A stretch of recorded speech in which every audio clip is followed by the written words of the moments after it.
Sredinom druge decenije 21. veka književnost je na ramenima prethodnika, kaže Tamara Krstić. Kada zaista danas promišljamo o književnosti 21. veka i onome što danas čitamo kao savremenu književnost, mi je ne možemo negde zamisliti bez onoga što smo dobili u nasleđe sa velikim 20. vekom. Suština Deretine biblioteke 20. vek je da promoviše knjige svetskih klasika koji su našim čitaocima gotovo nepoznati. Aleksandar Šurbatović. Mislio sam da u jednom trenutku postoji suviše klasika na sceni i da imamo bezbrojne izdanja i Dostojevskog i Tolstoja. Mi smo mislili to malo da promenimo, da predstavimo srpskoj publici klasike, svetske književnosti sa jedne strane, ali koji ti klasici još uvijek nisu zauzeli taj status kod nas. Objavili su ih u najboljem dizajnu i povezu, a svi njihovi likovi su svojevrsni marginalci na najlepšem tragu Tolstoja. Ja duboko verujem da je moderna književnost počela u 19. veku, ne u 20. kako to mnogi učenici tumače, i jedan od prvih atributa moderne književnosti upravo je tendencija pisca da se bavi marginalcima. Robertson Davies je možda i najviše i želeo da predstavi jednog junaka, odnosno da dovede jednog marginalca, potpuno nezanimljivog čoveka, jednog običnog čoveka koji odrasta u Palanci, a da zapravo kroz njegovu pseudo ispovest ispriča jednu veliku priču. Marginalac ili zapravo bi se mogao tumačiti drugačije i kroz roman Ptice, kroz glavnog junaka, ali i kroz ostale likove u ovom romanu u Bergmanovskom pejzažu. A sa druge strane ja bih tu uvela i svakako glavni lik iz knjige Edith Wharton Kuća veselja. Dakle, ona je jedna druga vrsta margine, jedna žena koja zapravo želi da bude na margini jednog društva koje je obsesivno u svojoj moći. Prelepa Lili Bart je odgajana da bude supruga bogataša, ali i pritisnuta besparicom ne želi da njen brak bude poslovna nagodba. Suprotstavlja se staležu i mentoru bez obzira na cenu i tako postaje inspiracija ženskog pokreta. Edith Wharton je srpskim čitaocima bila nepoznata 110 godina, a onda su u istoj godini prevedene dve njene najpoznatije knjige, Kuća veselja i Doba nevinosti, koju smo već znali sa filma. I Kuća veselja je ekranizovana. Njen opis Njujorka prepoznaćete i u mnogim filmovima kojima je on pozornica. Sve one boje, mirisi, prizori, apsolutno postoje u knjigama Edith Wharton. Od svih skandinavskih, kod nas neprevedenih pisaca, Tyree Vessos je možda najneophodniji. Čitate ovaj roman i zaista mislite na Bergmana Tarkovskog, ta atmosfera. Mati Stupan potpuno zavisi od sestre Hege, svoj samo kad se dopisuje sa pticama koje mu ostavljaju poruke kljunovima i stopalima. Šljuka koja je mimo običaja preletela njihovu kuću možda nagoveštava smrt. Taj prelet kao da u prvom trenutku vi mislite da će doći do nekog preobražaja glavnog junaka, a zapravo dolazi do treće osobe, odnosno treća osoba ulazi u taj svet, zatvoreni svet sestre i brata. U želji da nekako bude od koristi, Tupan svojim drndavim čamcem prevozi ljude jezerom. Iako niko tuda ne prolazi, a na skoro pa nikad. Taj čarac je jednostavno sposoban jedino njega samog da preveze. Kao da pluta između sveta živih i mrtvih nebrojeno puta prelazi s jedne obale na drugu da bi se pronašao na sredini jezera.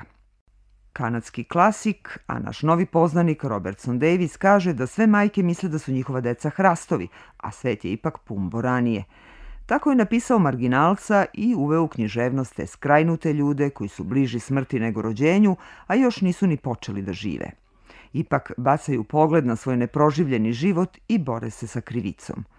Grudva snega namenjena glavnom junaku pogodila je trudnu gospođu Dempster i obeležila čitav život deteta u njenom stomaku. Davies u svom romanu u stvari pokušava da ispiše mitologiju jednog mesta, mitologiju, dakle, jedne Palanke, i to kroz postavljanje glavnog junaka ovog romana, zapravo i galerije likova koji dobiju sad specifično mesto i ulogu u njegovom životu, ali i u životu same Palanke.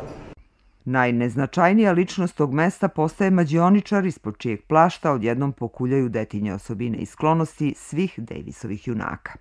Nabokovljevu Bledu vatru mnogi smatraju njegovim najznačajnijim romanom, a mi je tek upoznajemo u odličnom prevodu Davida Albaharija. To je knjiga koju zapravo čini mi se da možete ceo život da dešifrujete. Možete da istražujete slojeve poezije, prožimanja sa prozom.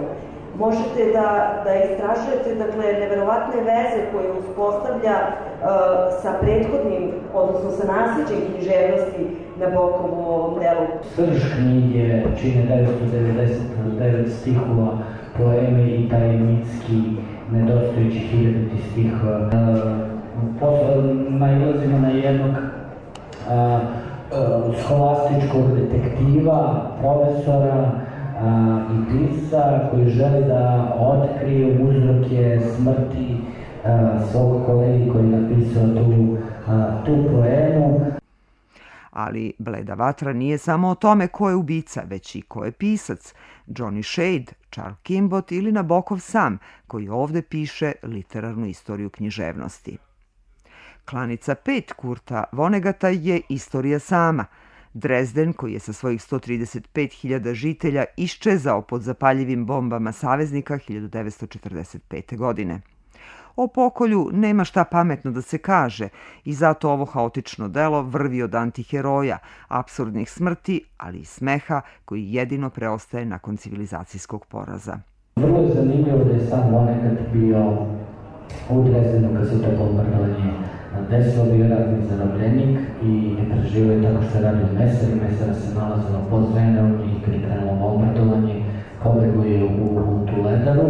Kad je izašao natrag na površinu grada, više nije bio strana sa Venom, bio je 1000. Nakon čitanja njegovih knjiga, pogotovo Klanice 5, vama opet stalno odzvanja pitanje zašto.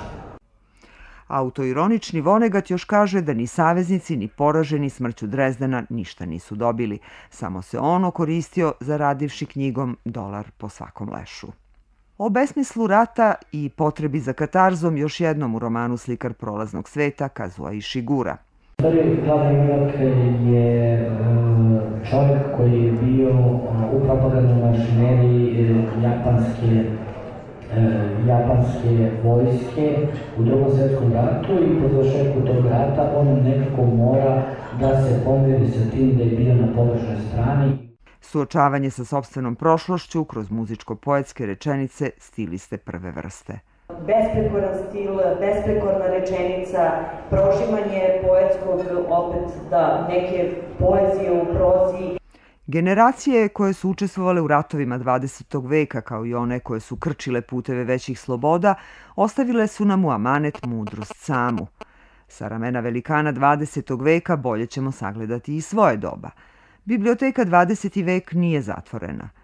Satan Tango Lasla Krasnahorkaija potvrđuje staru tezu da se đavo uvek najbolje zabavlja među onima koji nisu smogli snage da se izvuku iz živog peska svakodnevice.